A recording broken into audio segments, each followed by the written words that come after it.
Class 8, we start our chapter 5 in science, coal and petroleum. We use various metal for our basic need. हम कई types के material use करते हैं हमारी basic needs को पूरी करने के लिए. Some of them are found in nature and some have been made by human efforts. तो उनमें से कुछ तो सब्सटेंस हमें नेचर में ही मिल जाते हैं और कुछ हमने ह्यूमन एफर्ट्स के थ्रू मिल पाते हैं. Does this list include air, water, soil and mineral? Since all these are obtained from nature, they are called natural resources. तो एयर, वाटर, सॉइल ये सब क्या है? नेचुरल रिसोर्सेज है. Can air, water and soil be exhausted by human activities? क्या ये exhausted किए जा सकते हैं ह्यूमन एक्टिविटीज के through? You have already study about water in class 7.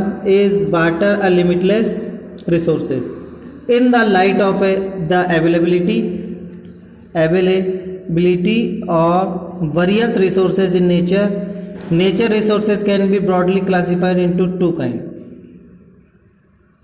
तो इन रिसोर्सेज के बारे में, ये रिसोर्सेज टू टाइप के होते हैं. एक तो होता है इनएग्जॉस्टेबल नेचुरल रिसोर्सेज, एक होता है एग्जॉस्टेबल नेचुरल रिसोर्सेज. फर्स्ट आता है आपका these resources are present in unlimited quantity in nature and are not likely to be exhausted by human activities. Example sunlight and air. In exhausted natural resources उनको बोलते हैं जो कभी भी ख़त्म नहीं होते हैं और ह्यूमन एक्टिविटीज से इफेक्टेड नहीं होते हैं. एग्जांपल है सनलाइट और air. Exhaustible natural resources, the amount of these resources in nature is limited. They can be exhausted by human activities. Example of these resources are forest, wildlife, mineral, coal, petroleum, natural gas, etc. तो exhaustible resources वो होते हैं जो काफ़ी limit मात्रा में होते हैं. इन्हें हम ह्यूमन एक्टिविटीज़ के थ्रू निकाल सकते हैं. इनके एग्जांपल्स है forest, wild life, mineral, coal, petroleum, natural gas, etcetera.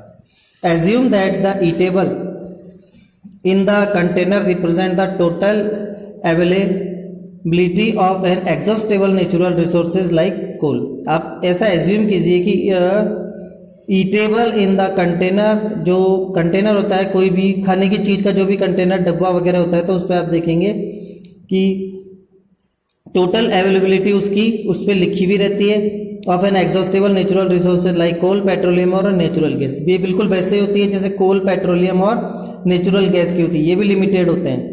Each group में have a different consumption pattern. हर ग्रुप का एक अपना कंजप्शन पैटर्न होता है. Are the earlier generations of any group too greedy? तो जो पहले वाली जो जनरेशंस थी बहुत ज़्यादा ग्रीडी थी. It may be that the earlier generation in some group were concern about the coming generation and left something for them. तो ये केवल उस बारे में बात है कि जो पुरानी जनरेशन है वो आज के टाइम पे ये अवेयर है, कंसर्न है कि हमें हमारी आने वाली जनरेशन के लिए भी कुछ रिसोर्सेज छोड़ देने चाहिए. In this chapter we will learn about some exhaustible natural resources like coal, petroleum and natural gas. इस चैप्टर में हम कुछ एग्जॉस्टेबल नेचुरल रिसोर्सेज के बारे में रीड करेंगे जैसे coal, petroleum and natural gas. These were form from the dead remain of living organism, जिसे फॉसिल बोला जाता है. फॉसिल मतलब dead remain of living organism. तो ये कैसे बनते हैं? जब आपके डेड जो मैटर होते हैं वो अर्थक्वेक के कारण नीचे दब जाते हैं तो उसे फॉसिल, और काफ़ी प्रेशर और विदाउट एयर के कारण वो फॉसिल फ्यूल में कन्वर्ट हो जाते हैं. फर्स्ट आता है आपका कोल. यू मे हैव सीन कोल और हियर्ड अबाउट इट. आपने कोल देखा होगा और इसके बारे में सुना भी होगा. It is as hard as a stone and is black in nature. ये केवल एक स्टोन की जैसा ही होता है और कलर में ब्लैक होता है. Coal is one of the fuel use to cook food. Coal एक ऐसा फ्यूल है जिससे खाना बनाया जाता है. अर्लियर पहले it was use in railway engine to produce steam to run the engine. बहुत पहले ये रेलवे के इंजन्स में प्रोड्यूस किया जाता था ताकि इंजन दौड़ सके. It is also used in thermal power plant to produce electricity. ये थर्मल पावर प्लांट में भी इलेक्ट्रिसिटी प्रोड्यूस करने के काम में आता है. Coal is also used as a fuel in various industries. Coal जो है वेरियस इंडस्ट्री में एज ए फ्यूल वर्क करता है. Story of coal. About 300 million year ago, the earth had dense forest in low-lying wetland area. जो लो laying wetland area थे वहाँ पे forest बहुत ज़्यादा घने थे। ये बात है तकरीबन 300 मिलियन एगो की। Due to natural processes, natural process के कारण जैसे लाइक फ्लडिंग, जैसे बाढ़ आना, these forest got buried under the soil, ये जो फॉरेस्ट है वो सॉइल में दब गई। As more soil deposited over them, और उसके ऊपर सॉइल जमती गई और उसके ऊपर फिर और उसके ऊपर, दे वर कंप्रेस्ड, तो ये दब गए, कंप्रेस्ड हो गए। The temperature also rose as they sank deeper and deeper, जैसे जैसे ये लैंड में या ज़मीन में नीचे से नीचे जाते रहे टेम्परेचर बढ़ता गया।